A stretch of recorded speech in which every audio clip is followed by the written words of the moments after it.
Hello everyone, তো আজকে দিনটা ছিল 18ই জানুয়ারি, শনিবার। তো সকালবেলা ঘুম থেকে উঠে এসে দেখি মা বানাচ্ছে ভাজা পিঠে।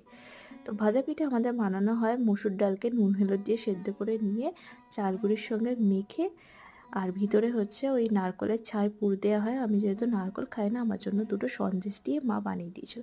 তারপর চান টান করে বসিয়ে দিয়েছিলাম রান্না বান্না। আজকে বানিয়েছিলাম হচ্ছে চিচিঙ্গে পোস্ত, বাবার ঝাল ছাড়া আমাদের ঝাল দেওয়া ডাল, ফুলকপির তরকারি, এখানে ছেলের মাছ ভাজা, ডিম ভাজা, আর আমার জন্য একটু বানিয়েছিলাম হচ্ছে চিংড়ি মাছ ভাপা, একটু অন্যরকম ভাবে। এই যে আমার লাঞ্চ নিয়ে বসে পড়েছি। তারপরে একটু দুপুরের দিকে ফল কেটেছিলাম, যেহেতু আমাকে এখন ওই রক্তের জন্য বেদানা খেতে বলেছে, তাই বেদানা খাচ্ছি। রাত্রিবেলা ছেলের জন্য বানিয়ে দিয়েছিলাম হচ্ছে ছাতুর কচুরি, তার সঙ্গে ছিল কুমড়োর তরকারি, একটু অল্প করে বানিয়েছিলাম। এই যে আমার ছেলে খাচ্ছে, যত বলছি ফোন দেখে খেতে নেই তত কথাই শুনছে না। টাটা।